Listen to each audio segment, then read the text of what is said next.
নমস্কার। Israel Iran যুদ্ধ ক্রমশ প্রকট হয়ে উঠছে এবং ভয়ঙ্কর। আক্রমণ, প্রতি আক্রমণ এবং ক্ষয়ক্ষতির সংখ্যা বৃহৎভাবে দেখা দিচ্ছে। এতদিন দুই দেশের মধ্যে একটা ছায়াযুদ্ধ চলছিল এবং কিছু কিছু ক্ষেত্রে এদের মধ্যে একটা মিসআন্ডারস্ট্যান্ডিং বা যুদ্ধে হবে হবে করেও প্রত্যক্ষ যুদ্ধ কিন্তু আমরা কেউ দেখতে পারিনি। কিন্তু 2025-এর জুন মাসে ইসরায়েল এবং ইরান সরাসরি যুদ্ধের মধ্যে জড়িয়ে গেল। লাস্ট 4-5 দিনের মধ্যে এক ভয়াবহতা এসছে। দুই দেশের ক্ষয়ক্ষতির যে পরিমাণ, সেটা কিন্তু একটা অপরিসীম পরিমাণ দেখা দিচ্ছে। যেরকমভাবে ইসরায়েলের ক্ষয়ক্ষতি হচ্ছে, অপরদিকে ঠিক সেই রকমভাবেই ইরানেরও বহু ক্ষয়ক্ষতি দেখা দিচ্ছে। দুটো দেশ কিন্তু তেল উৎপাদনের জন্য পৃথিবীতে কিন্তু এরা শ্রেষ্ঠত্ব গ্রহণ করে। পৃথিবীর বিভিন্ন দেশকে এই দুই দেশ কিন্তু তেল সাপ্লাই করে থাকে। ফলে দুই দেশের মধ্যে আজকে যে যুদ্ধের প্রকট দেখা দিয়েছে, তাতে আগামী দিনে তেলের সমস্যা দেখা দেবে পৃথিবীর একাধিক দেশের মধ্যে এবং জ্বালানির দাম বাড়বে। স্বাভাবিকভাবেই জ্বালানির দাম বাড়বে, কারণ এই দুই দেশ কিন্তু পৃথিবীর বিভিন্ন দেশকে জ্বালানি তেল সাপ্লাই করে থাকে। কিন্তু দুঃখের বিষয়, এই দুই দেশ এখন সরাসরি যুদ্ধের মধ্যে জড়িয়ে পড়েছে। 2025-এর জুন মাস থেকে আরম্ভ হয়েছে ইসরায়েল এবং ইরানের আক্রমণ এবং প্রতি আক্রমণ। প্রশ্ন একটা, যুদ্ধ কতদিন চলবে? যুদ্ধতে ক্ষয়ক্ষতির পরিমাণ কত বাড়বে?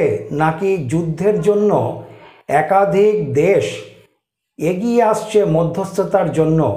কারণ ইসরায়েলের প্রধানমন্ত্রীও ভারতের প্রধানমন্ত্রী নরেন্দ্র মোদীকে নিজেই ফোন করেছেন এবং ফোন করে পরামর্শ চেয়েছেন। অপরদিকে ইরানের থেকেও কিন্তু ভারতবর্ষের সাথে যোগাযোগ করা হচ্ছে। সুতরাং মধ্যস্থতার জন্য ভারত, চীন বা আমেরিকা একাধিক দেশ মধ্যস্থতার জন্য অগ্রসর হচ্ছে।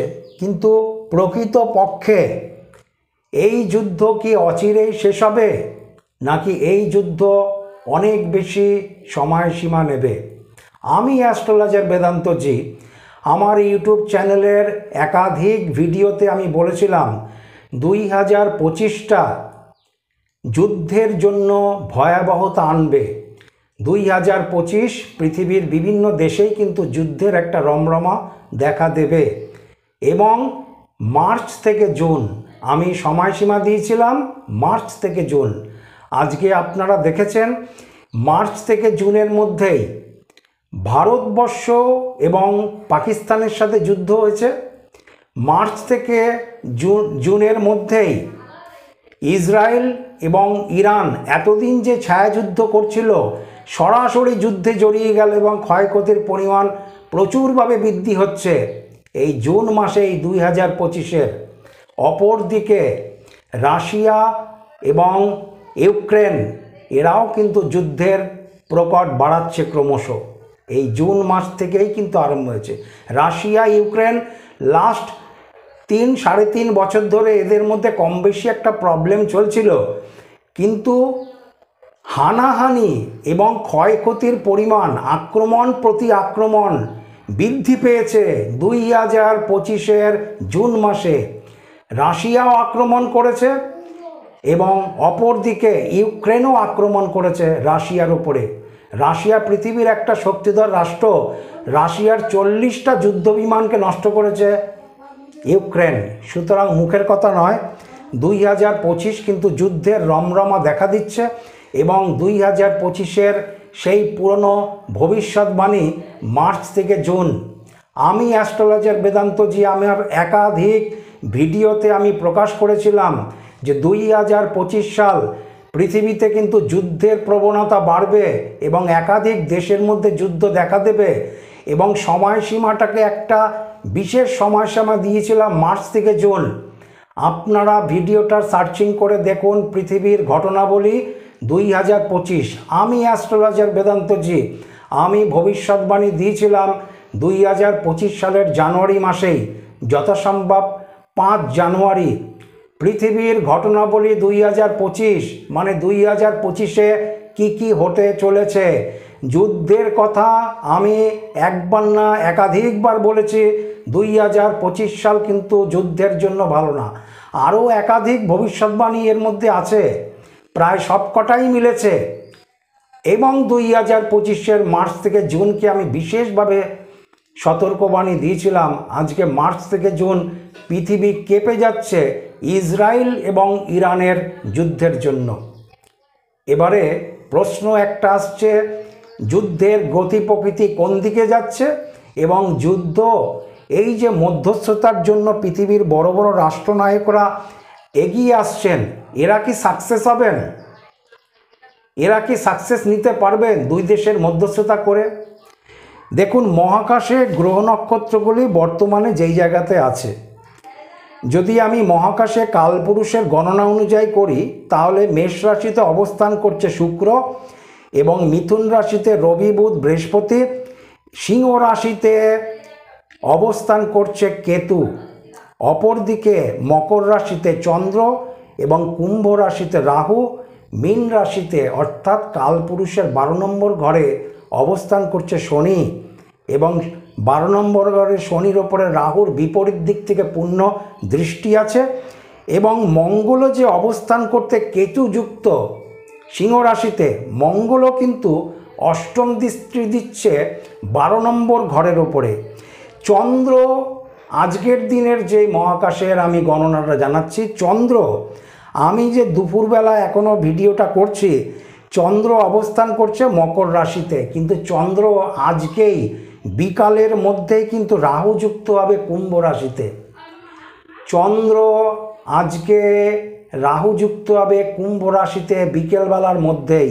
সুতরাং চন্দ্র যখনই রাহু যুক্ত হবে, আর মহাকাশে গ্রহ নক্ষত্রগুলির এইরকম একটা অবস্থান, তাতে আমি বলতে পারি যুদ্ধের ভয়াবহতা প্রকট হতে চলেছে। প্রকট যুদ্ধে, এখনও আপনারা যুদ্ধের কিছুই দেখেননি, যুদ্ধের ভয়াবহতা প্রকট হতে চলেছে যখনই চন্দ্র রাহু যুক্ত হবে কুম্ভ রাশিতে বিকালের মধ্যে। সুতরাং আজকে রাত্রি থেকে আরম্ভ হবে ফাইনাল রাউন্ড। 17 তারিখ 18 তারিখ অর্থাৎ আগামী কাল এবং পরশু দিন, এই 17-18 তারিখ যুদ্ধের ভয়াবহতা প্রচুর থাকবে। লাস্ট এক সপ্তাহ ধরে যেরকমভাবে যুদ্ধ বাড়তে চলেছে, ফাইনাল রাউন্ডে পৌঁছবে কবে? 17 তারিখ, 17ই জুন এবং 18ই জুন আপনারা যুদ্ধের ভয়াবহতা দেখতে পারবেন। এবং আমেরিকা সন্দেহ করছে তারা পারমাণবিক অস্ত্র তৈরি করছে, এবং পারমাণবিক অস্ত্র তাদের কাছে আছে। এই যে সময়কালটা 17-18 তারিখ এবং এই সপ্তাহটা মনে রাখবেন, এই সপ্তাহটা যুদ্ধের জন্য ভয়াবহতা আনবে, এবং 17 তারিখ 18 তারিখ যুদ্ধের জন্য ভয়াবহতা আনবে। এবং পারমাণবিক যে অস্ত্রের ভয় পাচ্ছে আমেরিকা, এবং ইসরায়েল যেই ভয়ের জন্য ইরানের ওপরে যে আক্রমণ চালাচ্ছে, এই সময়কালটা কিন্তু বড় কিছু হওয়ার সম্ভাবনা আছে।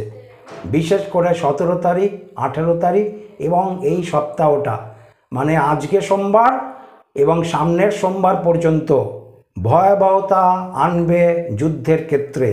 এবং আমি অ্যাস্ট্রোলজার বেদান্তজি, আমি বলতে পারবো কালপুরুষের পঞ্চমভাবে অবস্থান করছে মঙ্গল কেতুযুক্ত রাহু দৃষ্ট, এবং মঙ্গল অগ্নি কারক গ্রহ, অগ্নি রাশিতেই অবস্থান করছে। অপরদিকে কালপুরুষের 12 নম্বর ঘরে শনি রাহুর পূর্ণ দৃষ্টি আছে, এবং মঙ্গল অষ্টম দৃষ্টি দিচ্ছে 12 নম্বর ঘরের ওপরে। কখনোই ভালো না, কখনোই ভালো না। যুদ্ধের ভয়াবহতা আনছে এই দুই দেশের মধ্যে। এবং একটা জিনিস মনে রাখবেন, ইসরায়েলের যিনি প্রধানমন্ত্রী আছেন নেতানিয়াহু, এনার কিন্তু এই সময়কালে সাবধানে থাকতে লাগে। বেঞ্জামিন নেতানিয়াহু এই সময়কাল কিন্তু ভালো না। আমার গণনা অনুযায়ী এই মহানায়কের প্রাণহানির সম্ভাবনা আছে এই সময়কালে। এই যুদ্ধের সময়কালে ইসরায়েলের প্রধানমন্ত্রীর প্রাণনাশের অনেক ঝুঁকি কিন্তু রয়েছে। ফলে প্রধানমন্ত্রীকে অনেকটাই সাবধানে থাকতে লাগে। যখনই অবস্থান করছে চন্দ্র রাহু যুক্ত হয়ে যাচ্ছে, আর এই যে সময়কাল ঢুকছে এবং মঙ্গল তো কেতুযুক্ত অবস্থাতে 45 দিন থাকবেই। সুতরাং 2 মাস যাবৎ সময়কাল ভালো না। এবং নেতানিয়াহু এই যে ইসরায়েলের যে প্রধানমন্ত্রী, এনার জীবনের কিন্তু ঝুঁকি আছে এই যুদ্ধে। আমি অ্যাস্ট্রোলজার বেদান্তজি, আমি আমার ইউটিউব চ্যানেলে সতর্কবার্তা দিলাম, এই মহানায়কের কিন্তু জীবনের ঝুঁকির সম্ভাবনা প্রবল দেখা দিচ্ছে গ্রহ নক্ষত্রের অবস্থান অনুযায়ী। এবং যুদ্ধের ভয়াবহতা বাড়ছে এই সময়কালে। আমি কমবে বলে এরকম কোনো কিছু দেখিনি। এবং যুদ্ধ যে মার্চ থেকে জুনে ভয়াবহতা নেবে একাধিক দেশের উপরে, আমার ভবিষ্যৎবাণী ছিল। আমি আমার চ্যানেলের সকল দর্শককে আমি অনুরোধ করব, আপনারা চ্যানেলকে সার্চ করে দেখে নিন পৃথিবীর ঘটনাবলী 2025। সেখানে 2025কে যুদ্ধের বিষয়ে বিশেষ সতর্কবার্তা দিয়েছিলাম কিনা, এবং সময়কাল একটা স্পেশাল সময়কাল দেওয়া ছিল কিনা, এবং সেই সময়কালের মধ্যেই এই সকল ঘটনা ঘটছে। কোন ঘটনা ঘটেনি? বাংলাদেশের সাথে ভারতের একটা প্রাইমারি যুদ্ধ হয়েছে 2025-এর জানুয়ারি ফেব্রুয়ারি। বাংলাদেশের মধ্যে বর্তমানেও একটা গৃহযুদ্ধ চলছে এই সময়কালে এবং ক্রমশ বৃদ্ধি পাচ্ছে। অপরদিকে ইসরায়েল ইরান, অপরদিকে রাশিয়া ইউক্রেন, অপরদিকে মায়ানমার, যুদ্ধ তো ক্রমশই চলছে, চারিদিকে আরম্ভ হয়ে গেছে 2025-এ। সুতরাং সময়কাল ভালো না। আমার জ্যোতিষ গণনা অনুযায়ী আমি আপনাদেরকে বলতে পারি যুদ্ধের কিন্তু ভয়াবহতা বাড়ছে। যুদ্ধের ভয়াবহতা কমার আমি সম্ভাবনা আমি দেখছি না। এবং পারমাণবিক অস্ত্রের যে সন্দেহ করছে ইরানে মজুত আছে, সেই পারমাণবিক অস্ত্র কিন্তু ব্যবহার হওয়ার সম্ভাবনা প্রবলভাবে আছে এই সময়কালে।